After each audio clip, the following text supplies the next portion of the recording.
This is the second task that I've made for this game, the previous being a task using Naruto, who is the worst character. For that task, my goal is to beat the game faster than the current Sasuke world record of 14:01, which is the fastest RTA time. I was able to clear that goal with a 12-minute and 30-second completion. While Sasuke might have the fastest RTA time, Kakashi can be considered the best character due to his increased movement speed and jump height. There are some quirks to Kakashi's attacks which can often hurt him in RTA play, however in TAS we are able to turn this around and use his quirks to our advantage. My goal when I set out to make this task was to beat the game in under 10 minutes. I will talk a bit more about Kakashi's attacks in just a few moments. The last thing I want to say before we begin is that technically this task does not follow the rules on TAS videos, as I am beginning the run from a save state instead of from power on. This is because for some reason I was not able to save the game after unlocking Kakashi, so restarting the emulator would remove him from the game. Instead, I simply unlocked him and created a save state from the main menu. With all that out of the way, let us begin the task. It's time to go now. Naruto Ninja Council features 14 levels. Each level of the game includes a 2D platforming section followed by a boss battle at the end. In this first level, you will notice that we are simply trying to avoid touching anything on the floor, which would bring up a dialogue box or potentially damage us, and make our way to the first boss, Ibisu. Ibisu is a bit tricky as we initially need to knock him out of the tree, but once he's on the ground, we are able to stun lock him using Kakashi's incredibly fast attacks. While he's getting destroyed, let me try to explain the nuance of how they work. Kakashi's first attack of his 3-hit combo comes out on frame 6. If we press the attack button again on frame 5, the frame before the attack comes out, the hitbox for the first attack will come out for just a single frame, and the animation for his second attack will begin immediately on frame 6. Using this mechanic for all 3 of his attacks allows him to attack incredibly quickly and efficiently. If, however, we were to press the attack button on frame 4, 2 frames before the attack comes out, it would cancel the first attack and put Kakashi right into the second attack animation. This mechanic is also true for the second and third attacks of Kakashi's 3-hit combo. In RTA, this would sometimes cause attacks to simply not come out. However, in the TAS, it gives us extreme precision over how and when we want Kakashi to attack. You just saw us breeze past Ino, and there's not much to say about that level as it's very similar to the first one. We're now on Mountain Trail, which is in the second area of the game. We need to wait a few moments to let our chakra build up and then grab the scroll to use the jutsu to break down the wall. Once we do so, we are free to make a mad dash to the end of the level. The boss here is Choji, who's quite the easy boss both in RTA and in this task. He basically doesn't stand a chance, and we're able to stun lock him until he's defeated. Now is a good time to clarify that oftentimes you will see me hitting enemies with only the first 2 hits of Kakashi's 3-hit combo.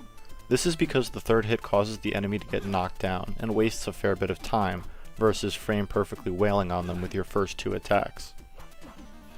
The boss in the second level of Mountain Trail is Shikamaru, and in an RTA run, he is one of the hardest bosses in the game. He is a heavy jutsu spammer, which wastes an incredible amount of time, and the biggest optimization of this task was minimizing the amount of jutsus used through RNG manipulation.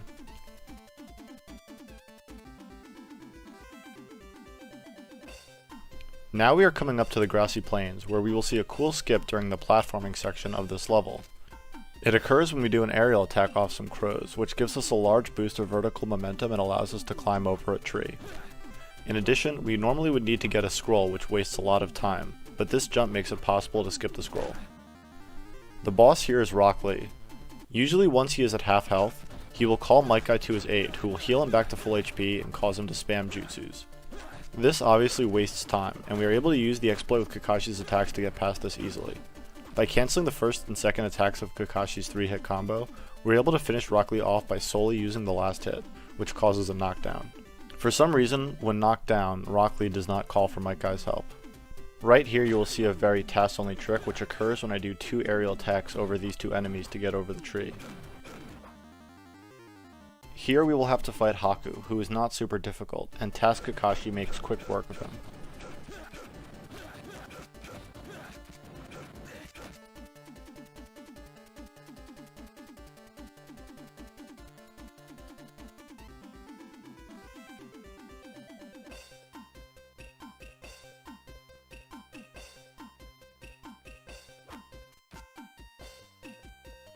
Leaf Village Forest is another level which requires getting a scroll to complete.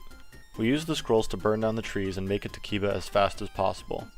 Keep in mind, anytime you see me standing still, it's because I'm letting myself build up chakra. After a quick jump over this tree using an aerial attack, we have made it to Kiba. Kiba is an incredibly difficult fight, and it took quite a long time to TAS. He always wanted to use a jutsu right away, but somehow I was able to manipulate him to do something else. It was imperative in this fight to take Akamaru out of commission as soon as possible, so that I was able to stunlock Kiba and defeat him swiftly. This stunlock involves hitting Kiba with only the second and third attack of my 3-hit combo.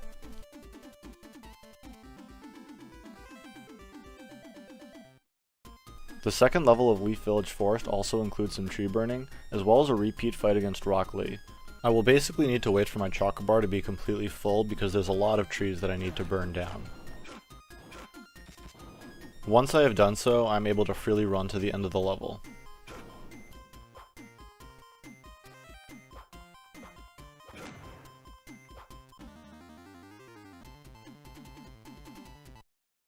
This fight is essentially the exact same as the original, except he's a bit more aggressive here. This same exploit is still possible, however, to skip his act of cowardice in summoning Might Guy to help him.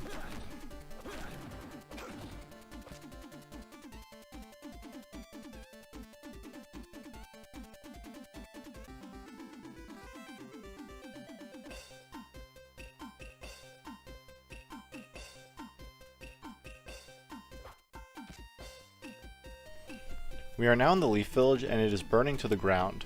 As such, we will need to grab the water scroll to put out these fires so that we can progress. The movement used in these next two levels is quite TAS only, and has never been done before RTA. The Shino fight was incredibly hard to TAS, and my spacing had to be perfect in order to consistently land hits on him.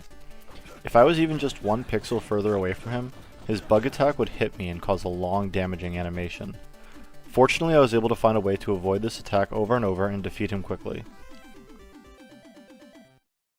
This next level skips getting the scroll as well, which has never been done RTA before.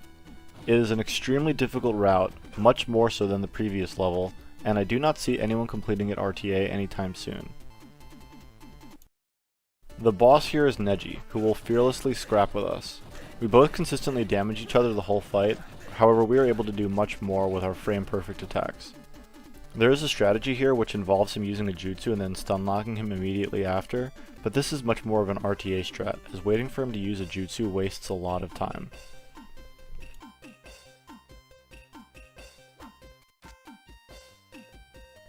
Now that we're in the Ninja Academy, which is the second to last area for some reason, we will see the wind scroll used for the first time. These are scrolls which allow us to throw a tornado to gain massive height. You will see me use it throughout the level to skip large portions of the platforming.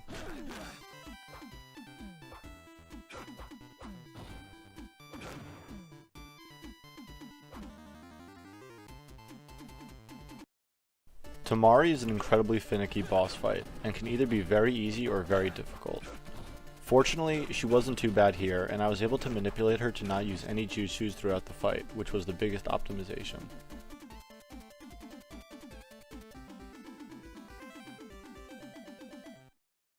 The second level of the Ninja Academy functions very similarly to the first level, using the wind scroll to skip past larger sections using flashy jumps and running directly to the boss Kankuro.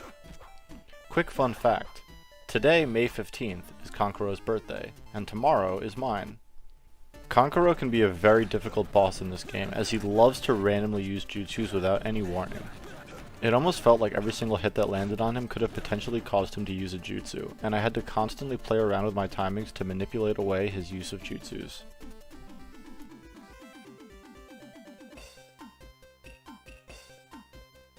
We are now heading into the final area of the game, Village Mountain. These next two levels also feature the wind scroll, however we will not be getting it as it is not necessary. Instead, we will do some pretty cool movement over to Haku and fight him once more. This fight is also very similar to the first fight, and is quite trivial for TAS Kakashi. The only difference is she's a bit more aggressive, but with frame perfect attacking, it isn't too much of a problem for us.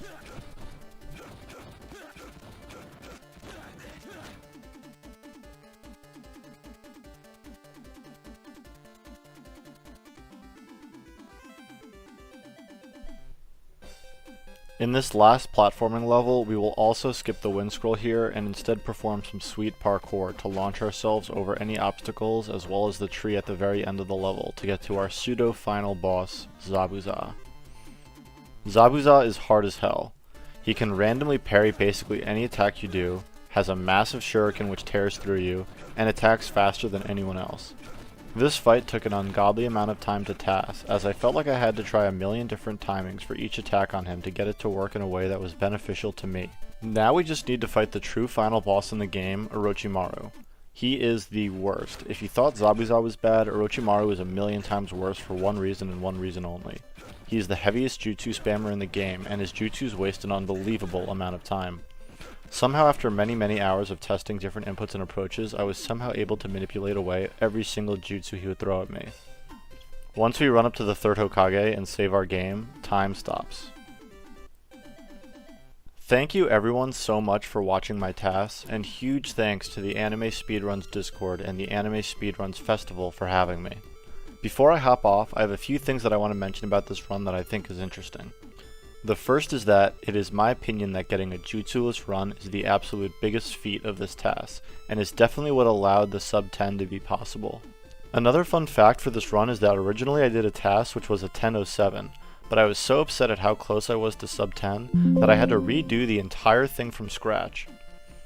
It was a huge time sink, but the second time around I was equipped with much more knowledge and was finally able to smash the sub 10 barrier. This is the first marathon that I have ever been a part of despite speedrunning for 5 years. I really appreciate being part of this marathon and I can't wait to see what other amazing runs come next. If you guys want more information about this run, I will be uploading my VOD to YouTube and will expand on the intricacies much more in the description there. Thank you everyone once again for watching, peace out.